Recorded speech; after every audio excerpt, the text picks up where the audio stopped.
गरीबी में मुँह कारा, मोरे बेटा हुआ पुलिस वाला।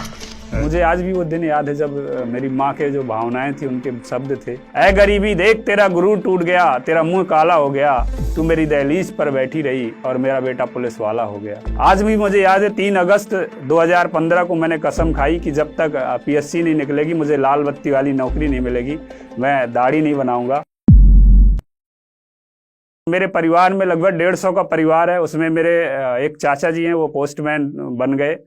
तो जब हम लोग काम करने जाते थे, जंगल जाएं या कहीं और, तो हम देखते थे कि यार हम लोग इतनी मेहनत करते हैं और सुबह से जाग कर, और हमें कुछ नहीं मिलता, 200 रुपये 400 रुपये मिलते हैं, और हमारे चाचा जी 11वीं पास है और बढ़िया अच्छा खासा वेतन मिलती है और बढ़िया सम्मान से रहते हैं। तो हमारी माता जी मोटिवेट करती थी कि देखो पढ़ाई का अर्थ क्या है, पढ़ोगे तो कुछ कम मेहनत में ज़्यादा काम कर सकते हो।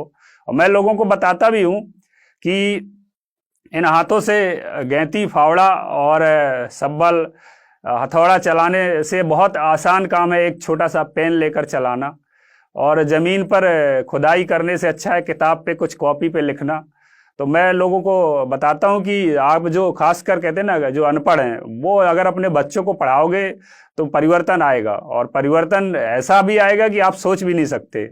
तो मैं 1 से लेकर 8वीं तक हम लोग सरकारी स्कूल में ही पढ़े, और हिंदी मीडियम थे, तो हिंदी हमेशा हिंदी अच्छी भी लगती थी, बचपन से हिंदी मीडियम में ही पढ़े हैं। 8वीं तक गांव में पढ़े। 8वीं में जब टॉप किया तो थोड़ा सम्मान मिला, तो लगा कि ये सम्मान पाकर लगा कि पढ़ाई बहुत अच्छी चीज़ है, हमें पढ़ना चाहिए, हमें भी कुछ अलग करना चाहिए।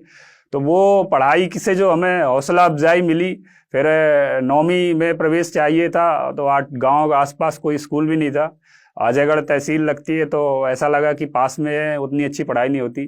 तो हमारे एक गुरुजी थे, बचपन के गुरुओं को नहीं भूलना चाहिए, सुरेंद्र माट साहब बोलते थे हम लोग उनको। उन्होंने हमें सलाह दी कि संतोष एक्सीलेंस स्कूल होता है, अच्छी पढ़ाई होती है।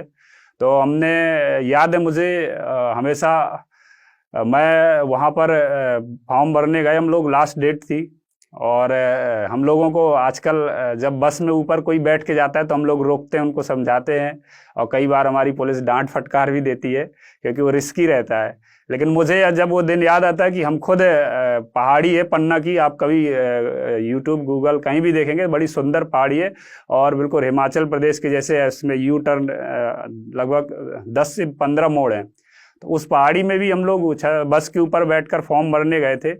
और जब कहीं आप बाहर जाओ और अपने क्षेत्र का कोई व्यक्ति मिले तो बड़ा अच्छा लगता है।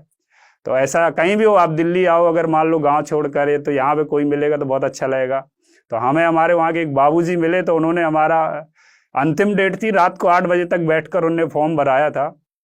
उसके बाद एंट्रेंस एग्ज़ाम हुआ। उस एंट्रेंस एग्ज़ाम में मैंने अच्छे नंबर लाए, तो मुझे वहाँ पर एडमिशन मिला, और फिर पढ़ते रहे, पढ़ाई की, फिर थोड़ा और मन लगने लगा, और 10वीं के बाद 12वीं पास की। तो उस समय जब सोचता था कि यार बहुत 5 साल हो गए, क्योंकि एज भी हो गई थी, हमारे साथ वालों की शादी वादी भी हो गई थी, गांव में जल्दी हो जाती है 20-21 साल में, तो बहुत से लोगों की शादी में भी नहीं जा पाए। फिर तो ये मैंने फिर प्रयास किया, उनने मुझे समझाया, और मैं आज भी प्रेरणा मानता हूँ उनकी। पीएससी में हालांकि वो सिविल सर्विस नहीं निकाल पाए, उनने इंटरव्यू भी दिया था, मेंस भी दिए।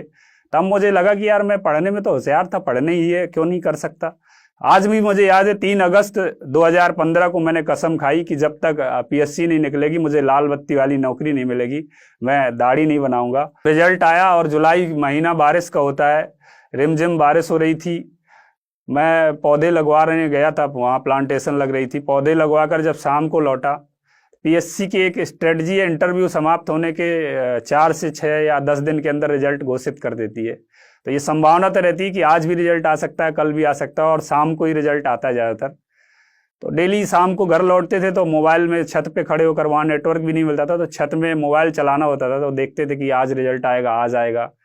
तो वो दिन 11 जुलाई का याद है कि शाम थी, मैं जब आया छत पे डेली की तरह गया, वहाँ पर खड़ा हुआ, और थोड़ा रिमझिम थी, तो मोबाइल को छिपाते हुए कि कहीं पानी में न हो जाए। और जब जैसे ही मोबाइल को खोला तो एक फ़ोन पर फ़ोन आने शुरू हुए, क्योंकि उस समय नेटवर्क थे नहीं जंगल में। तो मुझे लगा कुछ आज हुआ, कुछ तो हुआ है, जब ये चहल पहल है इतनी ज़्यादा, वरना जंगल में हम डेली रहते हैं, कोई याद नहीं करता। तो मैं मैंने PDF तो डाउनलोड होने में टाइम लग रहा था, नेटवर्क नहीं था, लेकिन मेरा एक दोस्त का फ़ोन आया, वो बधाई बधाई बोला, तो इतने ही में मेरा मोबाइल छूट गया, नीचे गिर गया। तो मुझे याद है तीसरे दिन मैं घर पहुंचा जब शाम के टाइम, तो मेरे परिवार वालों ने आसपास में ढुलकी वगैरह, ढोलक होता है, और तो वो लाकर उन लोगों ने मेरा स्वागत किया। बड़ा मुझे आज भी वो दिन याद है जब मेरी माँ के जो भावनाएं थी, उनके शब्द थे, मैंने सुनाया भी लोगों को कि उन्होंने, उनके विचार थे कि ऐ गरीबी देख तेरा गुरूर टूट गया, ऐ गरीबी देख तेरा गुरूर टूट गया, तेरा मुंह काला हो गया, तू मेरी दहलीज पर बैठी रही और मेरा बेटा पुलिस वाला हो गया, मेरा बेटा पुलिस वाला हो गया।